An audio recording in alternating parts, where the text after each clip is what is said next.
Hi everybody, welcome to exam मार्की। आज की इस वीडियो में हम आपको बताएंगे कि हम वो कौन से टेक्निक्स को यूज़ करके जिससे हम अपनी आंसर राइटिंग को इम्प्रूव कर सकते हैं। हम में से बहुत से एस्पायरेंट्स हैं जो बहुत डेटा को तो कलेक्ट करता है, लेकिन उस डेटा को फिर यूटिलाइज़ करना और फिर उनसे आंसर राइटिंग बनाना एक काफ़ी मुश्किल टास्क हो जाता है। आंसर राइटिंग में मैप डिज़ाइनिंग एक विजुअल रिप्रेजेंटेशन या विजुअल एक्सप्लेनेशन होता है। जिस तरह आप देख सकते हैं mountain ranges, mountains, drift valleys, rivers, coastal areas, desert, ये सारी चीज़ें जो है ना इसमें शामिल होती है। इसी तरह आप देख सकते हैं अगर आप किसी कंटिनेंट्स के लाइक हम नॉर्थ अमेरिका के पॉपुलेशन या अर्बनाइजेशन के बारे में बात कर रहे हैं तो आप उसको इसी तरह विजुअलाइज़ कर सकते हैं। आप टेबल भी बना सकते हैं जिससे आपको बहुत कम वक्त में ज़्यादा डेटा मिलेगा। इसी तरह हमारे जो नोट्स होते हैं उसको बहुत किस्म के आंसर राइटिंग के लिए उसको डिज़ाइन करना पड़ता है। हम इसके लिए बहुत ही कम किस्म की टूल्स को इस्तेमाल करते हैं। आप इसको देख सकते हैं, हम ब्लैक एंड ब्लू को इस्तेमाल कर रहे हैं, ना इसमें कोई मार्कर ना कोई बड़ी सी ब्रश पेन को हम यूज़ कर रहे हैं। इसमें आप देख सकते हैं किस तरह हमने एक अर्बन एरिया की लोकेशन को इस आंसर में आप देख सकते हैं modern city with modern approach, जिसमें आप मुख्तलिफ़ किस्म के अप्रोचेस को यूज़ करके आंसर राइटिंग लिख सकते हैं। ये जो पहले आपने इस पर प्रैक्टिस करना होता है, जिसको आप एक हिस्टोरिकल पॉइंट ऑफ व्यू, जब आप हिस्टोरिकल या आप फॉरेस्ट एनवायरमेंटल साइंसेज या आप जोग्राफी या जिससे रिलेटेड जो इकोनॉमिक पॉइंट ऑफ व्यू है इसको आप टारगेट कर सकते हो। इसमें आपके मुख्तलिफ रेंजेस, रिवर्स, डेजर्ट्स, प्लेटो, ये सारे इसमें आते हैं।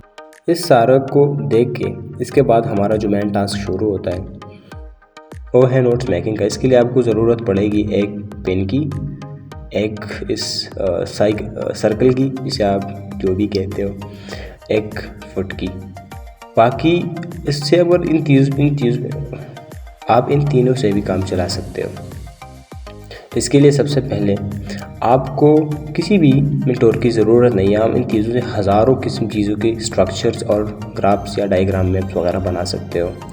सबसे पहले आपको बताएंगे ये है ज्योग्राफी के नोट्स, और ज्योग्राफी के नोट्स में बहुत से मैप्स डिज़ाइन करने होते हैं। ये एक सिंपल टूल्स है और हम इसको इस तरह ऑर्गेनाइज करने जा रहे हैं जैसे हम आंसर राइटिंग भी इस तरह से लिख लेंगे। सपोज अर्थ के बारे में, फिर अर्थ का मैप्स, उसकी डेटा आप देख सकते हो।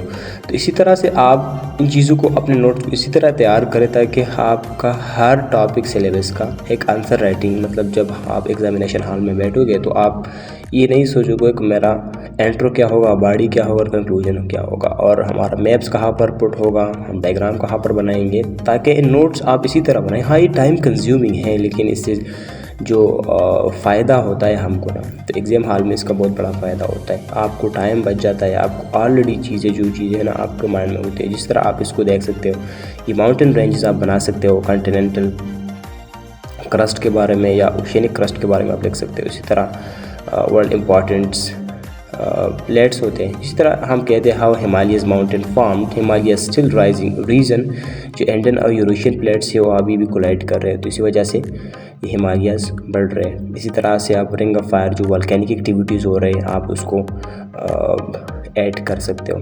इसके साथ साथ ये सारे नोट जो आपको दिखाई दे रहे हैं, ये इसी वजह से अगर आप इसको इस तरह डिज़ाइन करें, आप आज भी आंसर राइटिंग, अगर नोट्स मेकिंग से आप आंसर राइटिंग, अगर हम नोट्स मेकिंग को आंसर राइटिंग कहें तो ये गलत नहीं होगा।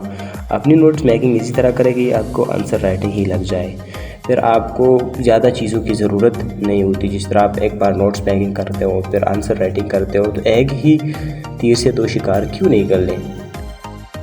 तो ये चीज़ हो गई आपकी।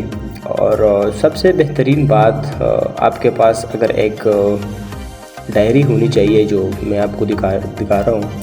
इस डायरी में आप थोड़ा सा इन चीज़ों को लिख सकते हो, जाके अगर आप कहीं बाहर जाए तो आप इनको साथ ले जा सकते हो। जिस तरह हमने इसमें अर्थ के बारे में कुछ लिखा है, अर्थ फंडामेंटल्स के बारे में, ये एक स्ट्रक्चर है, ये एक फॉर्मेट है, इस फॉर्मेट से भी आप लिख सकते हैं। दूसरा ये बड़ा वाला फॉर्मेट है जिसमें आप इसी तरह चीज़ों को, मतलब इसके जो फंडामेंटल्स हैं, जो रिक्वायर्ड डेटा है अर्थ के लिए, ज्योग्राफी में, तो आप उसको इस तरह स्टोर कर सकते हो और बाद में उसको देख सकते हो। इसके लिए अगर करंट अफेयर में या सोशल स्टडीज़ में या हिस्टोरिकल पॉइंट ऑफ व्यू से सपोज अगर बुक पर बात की गई है तो हम बुक्स को इस तरह डिफाइन करें, बुक को ड्रा करें और मुख्तलिफ 1 2 3 4 5 7 पॉइंट्स में उसको आंसर दें। इसी तरह ब्रेनस्टॉर्मिंग आप किस तरह कर रहे हो, सपोज एक क्वेश्चन इस पर आया, मैं वैसे ही कह रहा हूँ, इसी तरह आप इसको किस तरह रिप्रेजेंट कर सकते हो।